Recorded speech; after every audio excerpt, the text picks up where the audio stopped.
Hello everyone, Shri IAS academy में आपका स्वागत है। जैसा कि आप जानते हैं कि श्री आईएएस एकेडमी ने आंसर राइटिंग की सीरीज की शुरुआत की थी, जिसमें ऑलरेडी हमारे 26 पार्ट आ चुके हैं। ये हमारा पार्ट 27 है। इसमें हम देखेंगे कि आपके द्वारा हमारे टेलीग्राम चैनल पर किस प्रकार का प्रश्न भेजा गया, उसे आपने किस तरीके से लिखा और वास्तव में उसे किस तरीके से लिखना चाहिए था।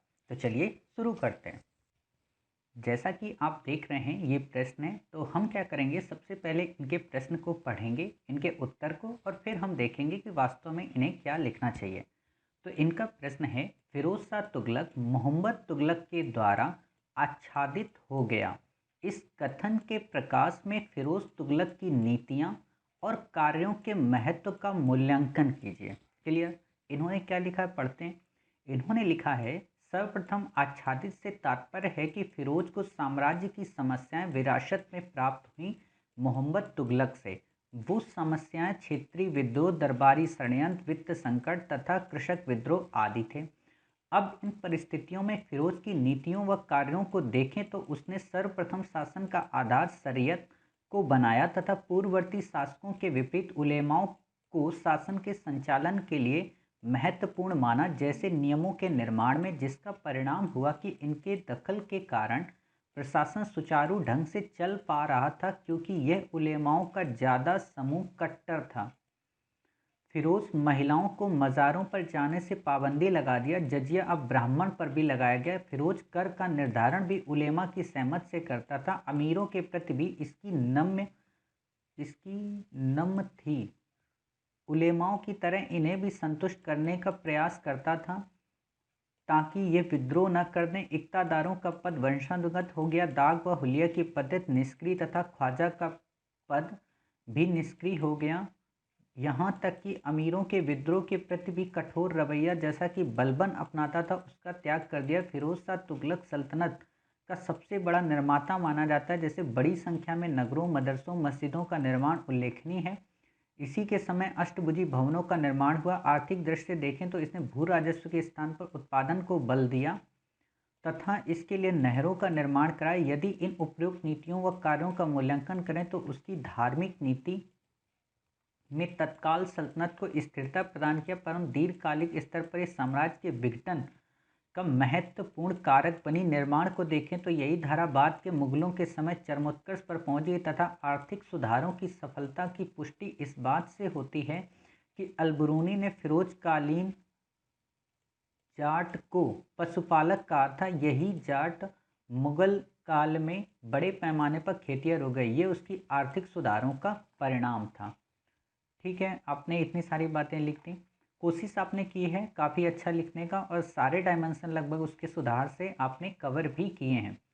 बट क्या है ना कि इस प्रश्न को समझना पड़ेगा हमें कि आखिरकार एग्जामिनर ने ये प्रश्न हमसे पूछा क्यों। जैसे कि आपने पूर्ववर्ती एक प्रश्न सॉल्व किया था फिरोज शाह तुगलक से संबंधित, उसकी धार्मिक नीति और सार्वजनिक निर्माण कार्य को लेकर। बिल्कुल ये प्रश्न वैसे ही हमें समझना है।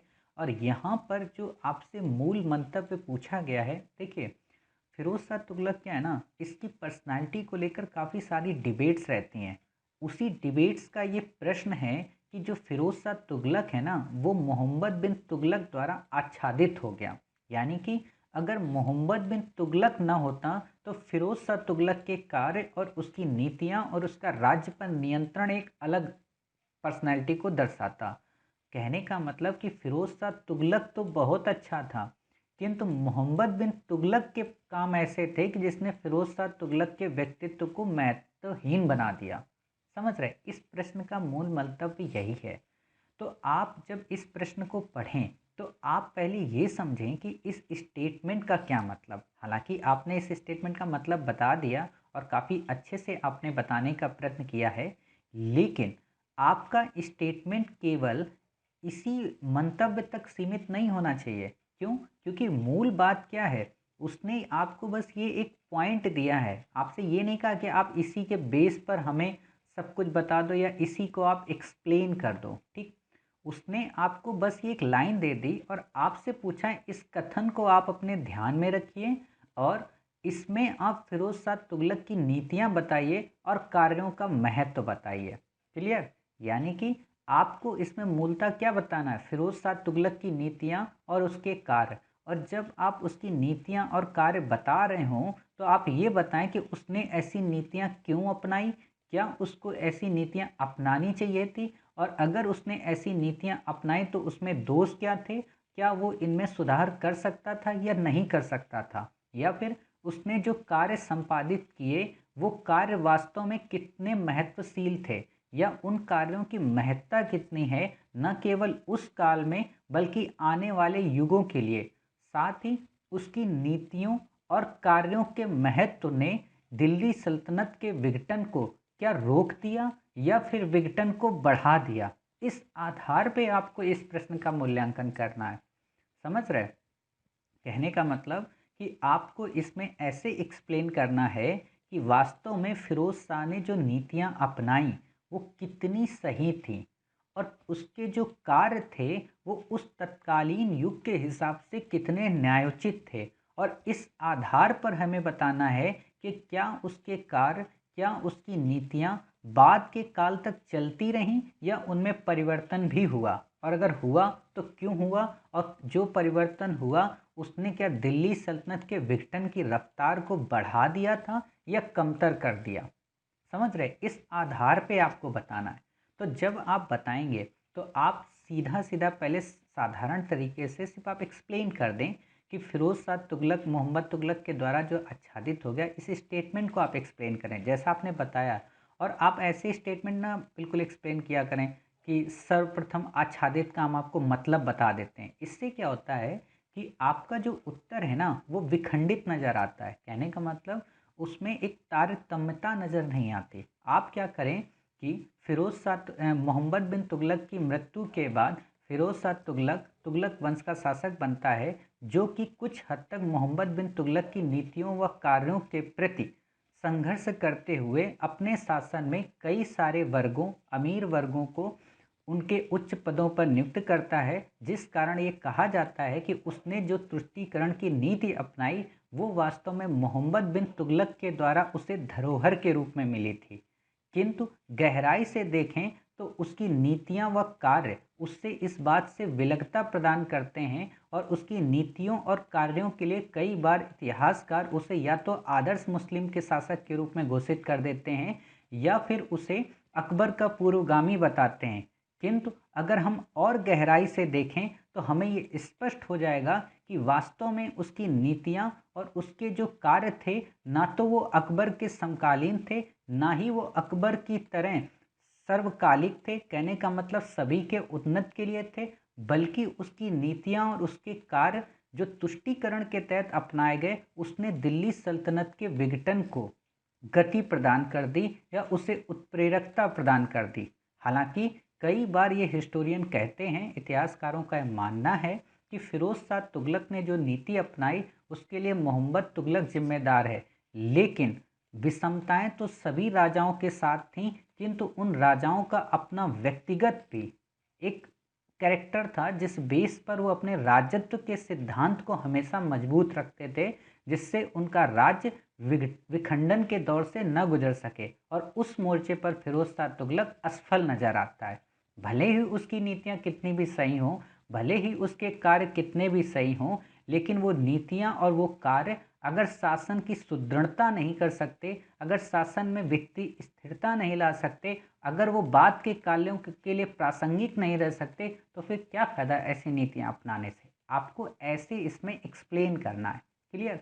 जब आप अपना ऐसे एक्सप्लेन करेंगे तो होगा क्या कि इससे ये स्पष्ट हो जाएगा कि फिरोज शाह तुगलक जो था वो केवल और केवल उसके शासन की असफलता में या उसकी दिल्ली सल्तनत में फेलियर में केवल इस बात का दोष नहीं था कि मोहम्मद बिन तुगलक की नीतियां उसके लिए जिम्मेदार थीं। ठीक। अब आप में से कई सारे स्टूडेंट्स के मन में ये आ रहा होगा कि क्या इसका कोई दूसरा डायमेंशन भी हो सकता है। तो हाँ, हो सकता है। आपके मन में कई सारे स्टूडेंट, जैसे आपने इसका आंसर लिखा है तो आपने इसको ऐसे लिख दिया कि उसकी जो नीतियां और कार्य थे वो वास्तव में मोहम्मद बिन तुगलक के कारण अपनाए गए। अगर मोहम्मद बिन तुगलक की स्थितियों के तहत उसे जो शासन मिला वो ऐसा ना होता तो हो सकता है उसकी नीतियां और कार्य कुछ अलग होते। समझ गए, एक ये भी डायमेंशन हो जाता है। आपने ये तो दर्शा दिया कि उसकी जो नीतियाँ और जो कार्य थे वो मोहम्मद बिन तुगलक द्वारा आच्छादित थे, लेकिन आपको अपना एक डायमेंशन अलग बताना है यहाँ पे कि उसकी नीतियाँ और कार्य, ये बात ठीक है कि मोहम्मद बिन तुगलक के द्वारा आच्छादित थे, लेकिन उसने कई कार्य ऐसे भी किए जो मोहम्मद बिन तुगलक ने नहीं किए थे। समझ रहे हैं? कौन से उसने नए कार्य किए? तो आप बता सकते हो कि उसने कौन से कार्य नए किए। जैसे वो दीवाने बंदगान बनाता है, जबकि मोहम्मद बिन तुगलक ने तो ऐसा नहीं किया था। उसने जैसे अमीरों को काफ़ी ज़्यादा मतलब प्रमोट किया, ठीक है, जबकि वो उसने ऐसा नहीं किया। तो आप एक डायमेंशन इसमें ये भी डाल सकते हो। कहने का मतलब कि आप जब अपना उत्तर लिखें तो इसको मल्टी डायमेंशनल बनाएं, ठीक है। तो आपने इस तरीके से इसका फ्रेम देख लिया। एक बार फिर से मैं बता देता हूँ कि आप क्या करें कि सबसे पहले इस लाइन को एक्सप्लेन कर दें कि आच्छादित होने का क्या मतलब है, जैसा आपने दर्शाया भी है। फिर आप फिरोज शाह तुगलक की नीतियों और कार्यों का महत्व बताएं। आप इसमें नीतियां और कार्य काफ़ी डिस्क्राइब ना करें, आप उनका एनालिसिस करें कि अगर उसने अमीर वर्गों को शासन में बढ़ोतरी दी, अगर उसने कार्यों के तहत सार्वजनिक निर्माण कार्य, या उसने कई सारे ऐसे रिफॉर्म किए जिसके माध्यम से मैं कह सकते हैं कि उसका व्यक्तित्व काफ़ी अच्छा था, लेकिन वास्तव में इन नीतियों और इन कार्यों ने दिल्ली सल्तनत को कितना सुदृढ़ीकरण पहुंचाया। अगर सुदृढ़ीकरण नहीं पहुंचा पाया तो ये बात अलग है, लेकिन फिर हम यहाँ पे दर्शा सकते हैं लास्ट में जाते जाते, जब इसके व्यक्तित्व की बात आती है, कि हाँ ये बात ठीक है कि उस समय इसके निर्माण कार्य उतने प्रासंगिक नहीं थे, या उस समय इसकी कई नीतियाँ प्रासंगिक नहीं थी, लेकिन बाद के कालों में निर्माण कार्यों की आधारशिला इसने जो प्रदान की, वो जाकर शाहजहाँ के काल में चरमोत्कर्ष पर पहुंच गई। आप ऐसे भी लिख सकते हो। क्लियर? तो आप अपना प्रश्न ऐसे लिख सकते हो। हालांकि आपने जो लिखा है अच्छा है, लेकिन आप इसको थोड़ा और बेस्ट बनाइए, अपनी लैंग्वेज को इसमें आप थोड़ा समायोजित कर सकते हो, ठीक है, और तुलनात्मक के तहत आप इसे लिखिए। क्लियर? उम्मीद है आपको ये प्रश्न काफ़ी अच्छा लगा होगा, इसका उत्तर आपको समझ में आया होगा। मिलते हैं नेक्स्ट प्रश्न के साथ में, तब तक अपना ख्याल रखिए और स्वस्थ रहिए।